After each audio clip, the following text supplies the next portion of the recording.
coming to you live from DevOps Day, Austin, Texas.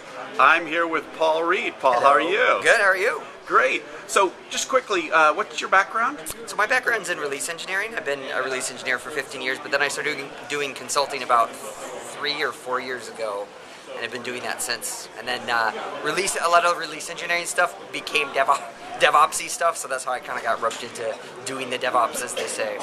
Cool. And so you were one of the talks this morning. Can you just give a highlight of some of the stuff you talked about? Yeah, so the name of the talk was how to fix your organization by continually breaking it. And we went into sort of some details and specifics around the Toyota Kata. In DevOps, you hear a lot of people talking about the Toyota production system and Kanban and, just Toyota Kata, their improvement process.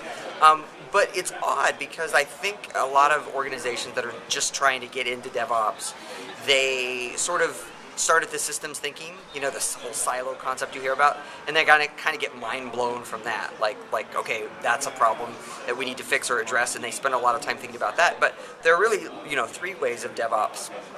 That's just the first one. So I focused on the third one, which was sort of culture of continuous learning and experimentation and that sort of thing. And then we went through some kind of surprising examples of very simple things. Experimentation and improvement was really a theme. Damon Edwards gave the keynote. He talked a lot about that, about DevOps Kaizen. Dominica DeGrandis was after me. She was talking about Kanban improvement. But a lot of those, Damon was talking about like big enterprises, and you can do some experiments even if you're in a big enterprise on a small team scale, or as a small company, you can do experiments and get started with that mindset.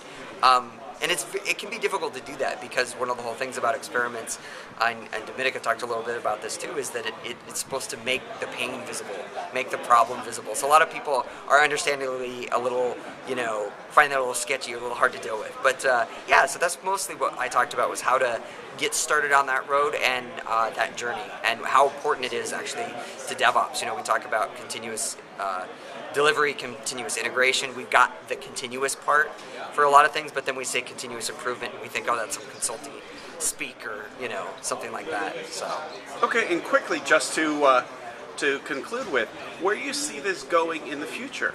Continuous improvement. Well, so I think hopefully as more organizations get involved with DevOps and sort of the principles, it'll be a larger part of the discussion. Again, I think so many organizations have a lot of technical debt, a lot of cultural debt, so they're starting to get started in what DevOps means for them. So that's a huge transformation. They're not even really thinking about the continuous experimentation, continuous learning.